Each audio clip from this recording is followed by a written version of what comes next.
block headquarters of valid transactions that are hashed and encoded into a Merkle tree. Each block includes the cryptographic hash of the prior block in the block sign. Linking the linked blocks from a sign, this interactive process confirms the integrity of the previous block, all the way back to the initial block, which is known as the genesis block. To assure the integrity of a block and the data contained in it, the block is usually digitally signed. Sometimes separate blocks can be produced concurrently, creating a temporary fork. In addition to a secure hash-based history, any blockchain has a specific algorithm for scoring different versions of the history so that one with a higher score can be selected over other. Block not selected for inclusion in the sign are failed or plant block. Supporting the database have different versions of the history from time to time. They keep only the highest scoring version of the database known to them.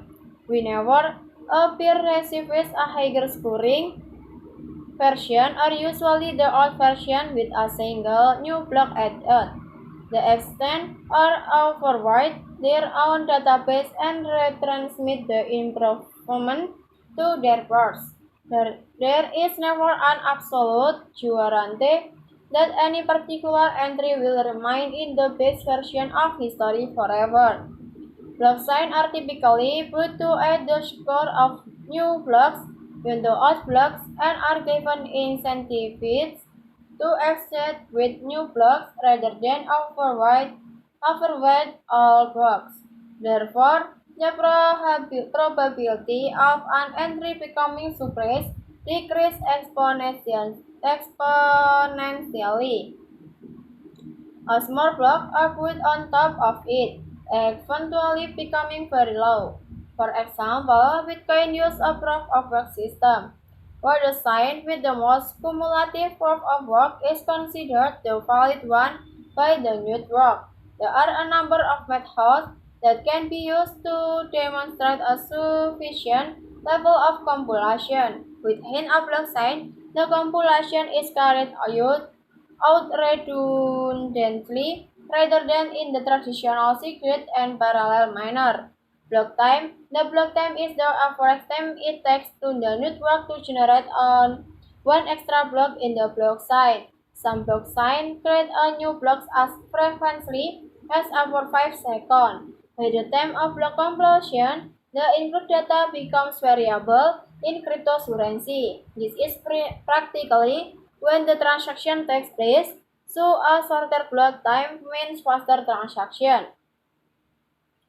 The block time for Ethereum is set to between 14 and 15 seconds, while for Bitcoin is on average 5 minutes. Hard forks. A hard forks is a rule saying should the software validating according to the old rules will see the blocks produced according to the new rules as invalid. In case of a hard fork, all nodes meant to work in accordance with the new rules need to upgrade their software. If one group of nodes continues to use the old software, will the other nodes use the new software? A permanent split can occur. For example, Ethereum was hard forked to make whole the investor in the DIO, which had been hacked by exploiting a vulnerability in its code. In this case, the fork resulted in a split creating Ethereum and Ethereum Classic signs. The NCT community was asked to consider a hard fork that would have led to a rollback of the recovered after negotiation and ransom payment. Alternatively, to prevent a permanent split, a majority of nodes using the new software may return to the old rules, as was the case of Bitcoin split on 20 March. A more recent hard fork example is of Bitcoin, which resulted in a split creating Bitcoin Cash.